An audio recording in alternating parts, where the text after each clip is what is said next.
want to start by addressing the crisis that's unfolding at prestigious American universities as we speak.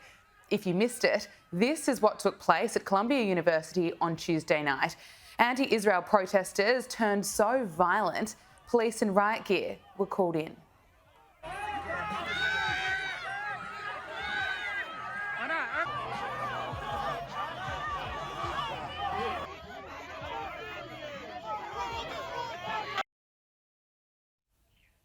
Hundreds of arrests were made and classes have been cancelled, but it wasn't just at Columbia University in New York. Right on the other side of the country, pro-Palestine protests erupted on the campus of UCLA. Watch out! Watch out!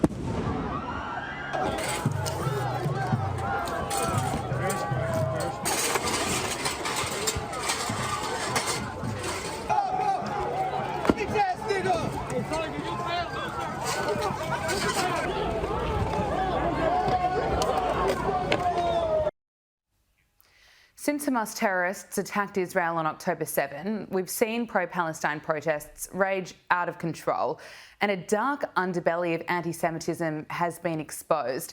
And as the Israel-Hamas war rages on and Hamas refuses to release the remaining 129 hostages, what we're seeing play out appears to be getting worse. Now, just watching this vision is horrifying, but for Jewish students who have worked and studied incredibly hard for the opportunity to learn and experience college life at these elite institutions, well, many of them are scared. Instead of creating memories with their friends in what should be some of the best years of their lives, they're terrified. They're scared of studying in a place where their religion should be respected, a place which is meant to be their home for 4 years. Some of them are scared of their fellow students and what might happen next.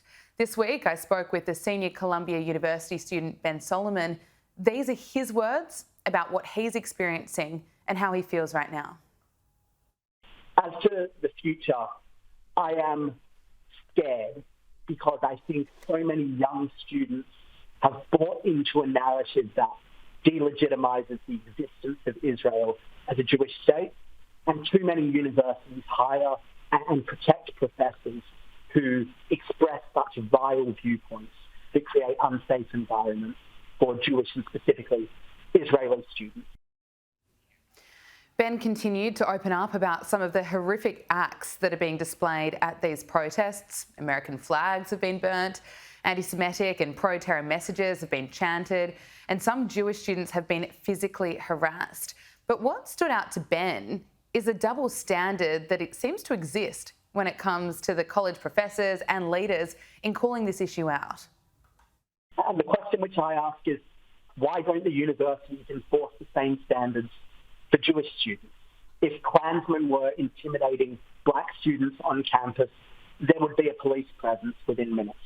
Same if there were anti-gay marches in response to the Orlando massacre of 50 LGBT Americans. We would never tolerate attacks on students for the actions of the governments from the countries where they originally come. And I think there are terrible double standards on campus.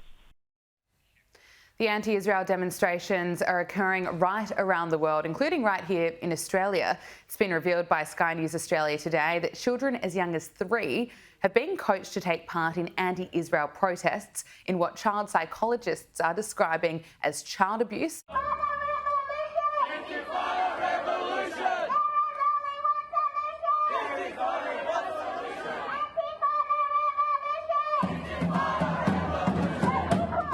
It's hard to believe that this is taking place in countries like Australia and America, and it's heartbreaking to witness and report, and it cannot continue. We need leaders now more than ever to step up and call this out so students like Ben don't have to live and study in fear, and future generations can live in a tolerant society where there's no place for anti-Semitism.